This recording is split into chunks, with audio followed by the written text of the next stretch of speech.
La terra dell'Eden, la Carinzia, nuova landa di immigrazione per molte aziende venete alla ricerca di pagare meno tasse per sopravvivere. L'ultima in ordine di tempo la vicentina Bifrangi di Mussolente. Una terra meno ospitale da ora in poi, parte di Euregio Senza Confini, il gruppo europeo di cooperazione territoriale con Veneto e Friuli Venezia Giulia, la Carinzia del nuovo presidente Peter Kaiser, a Venezia per il primo incontro con il governatore Zaia, ha deciso di chiudere l'Agenzia per lo Sviluppo che con lettera scritta aveva invitato le aziende venete.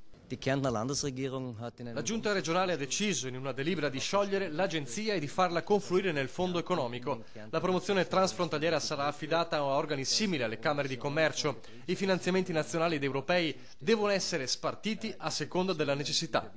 Una buona notizia per il governatore del Veneto Zaia.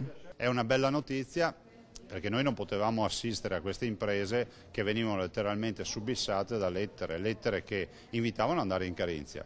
Tolte le lettere, tolta questa agenzia, resta il problema, un problema che Roma deve risolvere. Noi non possiamo pagare il 65% di tasse, di pressione fiscale su quello che si va a fatturare. I colpevoli non sono certo le imprese, rincara Zaia, la colpa va cercata a Roma. Intanto il progetto Euregio va avanti con un obiettivo ambizioso, messo nero su bianco nell'incontro tra Zaia e il governatore Kaiser. Il corridoio Baltico-Adriatico che unirà via Ruote e Gomme, Venezia ad Danzica, ovvero i porti dell'Adriatico a quelli del Mare del Nord.